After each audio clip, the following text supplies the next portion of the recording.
Säveltäjälehtori Tapani Länsiö, Sibafestissä päästään rondomuodon tunnelmiin ihan omassa konsertissaan. Mikä on rondomuoto ja miksi se on ansainnut oman konserttinsa?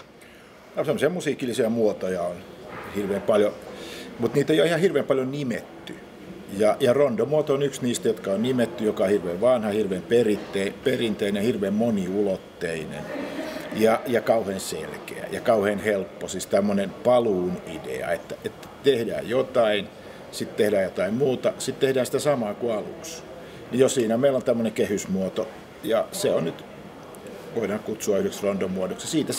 Siitä se on laajentunut, että sitä jotain ja sitten jotain muuta ja sitten taas jotain muuta, mutta aina sitä jotain. Tämä kuuluisa A.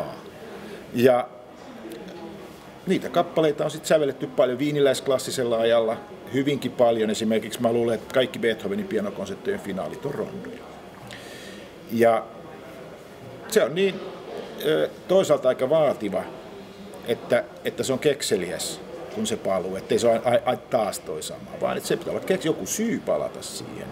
Mutta että kyllähän se nyt, niin kuin kaikki muutkin musiikilliset muodot, nousee elämästä, että tämä palaaminen, tuttua, jotain vierasta ja taas sitä tuttua.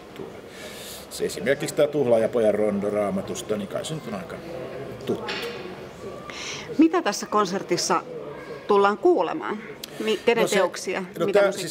Tämän konsertin kekseliäisyys on siinä, että tässä konsertissa on rondoja, mutta että tämä konsertti on rondon muotoinen ikään kuin, että siellä on myöskin tämmöisiä toistuvia osia, kuten esimerkiksi Jean-Philippe Rameau'n Tamburiini, cembalokappale. Mä en tiedä mitä ne sillä tekee, mutta se, tietyissä väleissä on tamburiini. Sitten on Mozartin turkkilaisesta marssista 2 eri versiota. Ja sitten siellä on jatsia.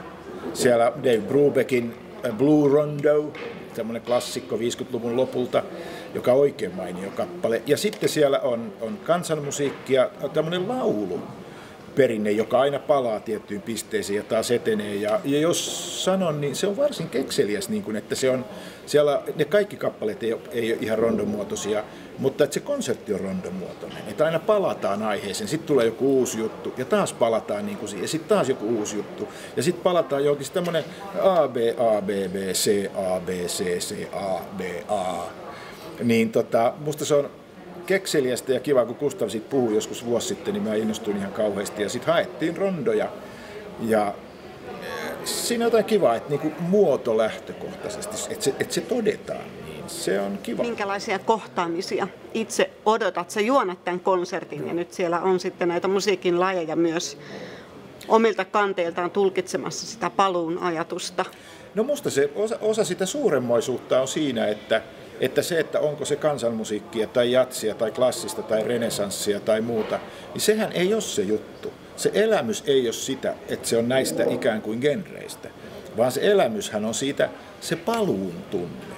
Ja se on musta niin kuin osa vähän tämän talon toimintaa, niin kuin osoittaa, että taidetta tässä tehdään, eikä jotain erillisiä taideasioita. Ja juuri tässä se kohtaa musta niin kauhean kivasti.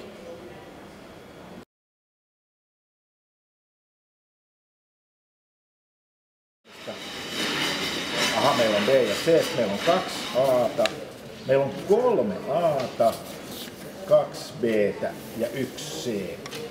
No jos me oltaisiin hirveän tavallisia, niin se menisi ehkä näin A, B, A, sitten olisi C ja sitten olisi B ja sitten olisi A. Niin tämä olisi aika hauska symmetria myös, paitsi että tämä on yksi mahdollinen, ihan kiva.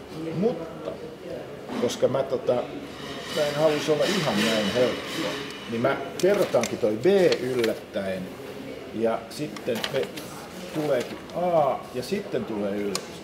Tämmönen näyttäisi musta nyt, tällaisen mä sitten